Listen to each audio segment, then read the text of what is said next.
Hello friends, I welcome you all in maths classes bye Avinash. तर पहा, आपण एक नवीन सिरीज चालू केली आहे, ज्याच्यामध्ये आपण मॅथमॅटिक्सच्या ज्या बेस्ट कन्सेप्ट आहेत, जे की टी-सी-एस आणि आय-बी-पी-एसनं विचारलेल्या क्वेश्चन्स आहेत, त्यांच्या आन्सर कीवरून आपण अ, जे मॅथ्सचे विचारलेले क्वेश्चन आहेत, तर ते आपण सॉल्व्ह करणार आहोत आणि एक-एक कन्सेप्ट आपण क्लिअर करणार आहोत. मला वाटते तुम्ही जर कन्सेप्ट वाईज जर लर्न केलं, तर तुम्हाला सगळंच ईझी जाईल. मॅथेमॅटिक्स जेवढेही विचारलेले क्वेश्चन आहेत, ते कधी हार्ड जाणारच नाही आहेत.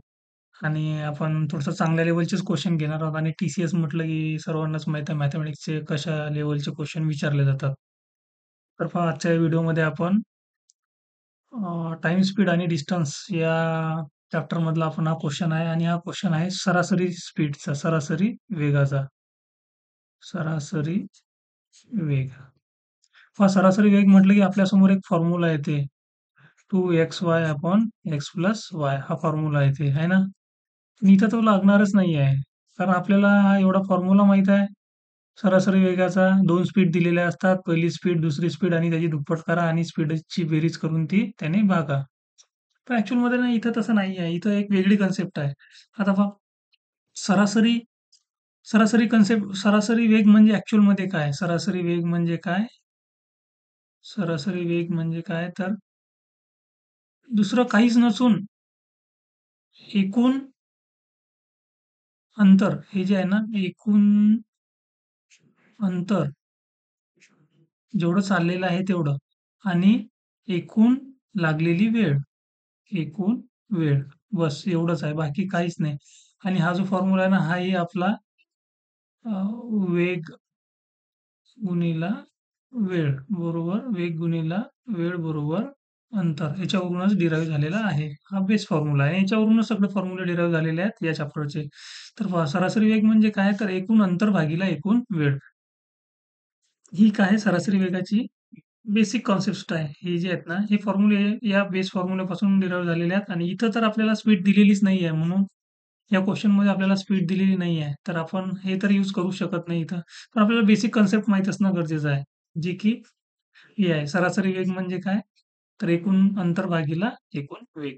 तर पहा आता क्वेशन पहा काय म्हणते. रमा ही तिच्या घरापासून 5 किलोमीटर अंतर असलेल्या तिच्या ऑफिसला चालत जाते. हे बघा, हे इथं कुठेतरी रमा आहे आणि इथं कुठेतरी तिचं काय आहे? हे ऑफिस आहे. आता हे 5 किलोमीटर अंतर आहे. आता रमाचं आणि घराचं दोघांचं जे अंतर आहे याच्यामधलं 5 किलोमीटर आहे. म्हणजे जातानाही 5च जाईल ती आणि येतानाही किती 5च जाणार. एवढं तर आपल्याला क्लिअर आहे.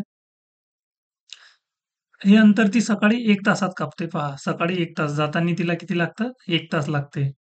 जाताना 1 तास आणि पुढे काय तर संध्याकाळी घरी परतताना तितकेच अंतर कापण्यासाठी तिला 15 मिनिटे जास्त लागतात. म्हणजे सव्वा तास लागतो. सव्वा तासाला आपण कसं लिहिणार? रिटर्न येताना ती काय करते? 1 तास 1 हॉवर 15 मिनिट असं. ठीक आहे. या 15 मिनिटला आपण असं लिहू शकतो का? 15/60 बरोबर 1/4 हॉवर. आपण असं लिहू शकतो तासामध्ये पहा. संपला इथं आपला इथंच आपला क्वेश्चन संपला पहा. सरासरी वेग आपण जी कन्सेप्ट सरासरी वेगाची पाहून राहिलो आणि आपल्याला सरासरी वेग काढायचा आहे पहा. आपल्याला काय भेटलं? जाताना आणि येताना तिचा डिस्टन्स टोटल किती होईल? 5 किलोमीटर ती गेली, 5 किलोमीटर आली. टोटल डिस्टन्स एकूण अंतर किती झालं आपलं? 10 किलोमीटर. आणि आपल्याला आता पहा, तर संध्याकाळी घरी परतताना काय ते तितकेच अंतर कापण्यासाठी तिला 15 मिनिट जास्त लागतात. या या दुतर्फा प्रवासाच्या दरम्यान तिचा सरासरी वेग हेच आपल्याला काढायचं आहे. कारण आपण कन्सेप्टच ही पाहत आहोत. आपल्याला सरासरी वेग शोधायचा आहे. तर पहा, एकूण डिस्टन्स आपलं किती झालं? 10 किलोमीटर. जर या फॉर्म्युल्यानुसार जर आपण पाहिलं तर आपलं सरासरी वेग काढायचा आपल्याला. एकूण अंतर आपलं 10 किलोमीटर आणि एकूण आपलं हे इथं एकूण वेळ पाहिजे हां. इथं वेग लिहिलं मी चुकून. तर एकूण वेळ म्हणजे जाताना जर तिला 1 तास लागला आणि येताना तिला सव्वा तास लागला. तर हे किती होतील? 2 तास 15 मिनिट. 2 तास 15 मिनिट. तर या 15 मिनिटाला आपण असं तासामध्ये असं लिहू शकतो. तर सरळ-सरळ आपण काय करणार? 2 तास प्लस 1/4 तास. याला आपण सोडवल्यानंतर आपल्याकडे काय येईल? 10 याचा तिरकस गुणाकार करूयात आपण.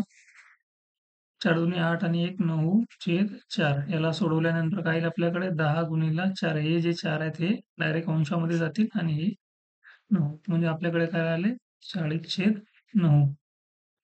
आता याला सोडवल्यानंतर आपल्याला पहा या बेसिक गोष्टी छोट्या-छोट्या गोष्टी असतात त्या आल्या पाहिजे.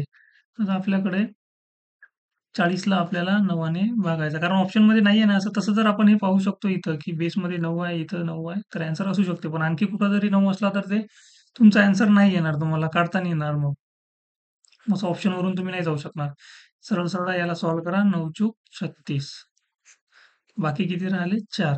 आता पहा याला आपले ऑप्शन जर असे आहेत पूर्णांकयुक्त, अपूर्णांक तर हे आपल्याला करावंच लागेल एवढं. आणि हे प्रॅक्टिसनं येऊन जाईल तुम्हाला. असं लिहायची गरज पडणार नाही. पहा, पूर्ण भाग कितीचा गेला आपला 4चा. तर हे 4 तर येतीलच आणि भाग कितीने दिला आपण? 9 ने. तर हे 9 छेदामध्ये येतील आणि जे बाकी उरले ते अंशामध्ये करा. ठीक आहे. तर हे आपलं ऑप्शनमध्ये आहे 4/4 4/4/9 किलोमीटर पर हॉवर. ही आपली सरासरी काय आहे? वेग आहे, एव्हरेज स्पीड आहे. 4/4/9. पहा तर या सरासरी वेगामध्ये आधी तरी असेच क्वेश्चन होते, की 2 स्पीड देतील, जातानीची स्पीड आणि येतानीची स्पीड आणि सर्वांना माहीत होतं त्या दोन्ही यांचा प्रोडक्ट करून 2 ने मल्टिप्लाय करा आणि छेदामध्ये त्या दोन्ही स्पीडची बेरीज करून ते सरळ-सरळ सरासरी वेग काढा. पण होते काय माहीत आहे का?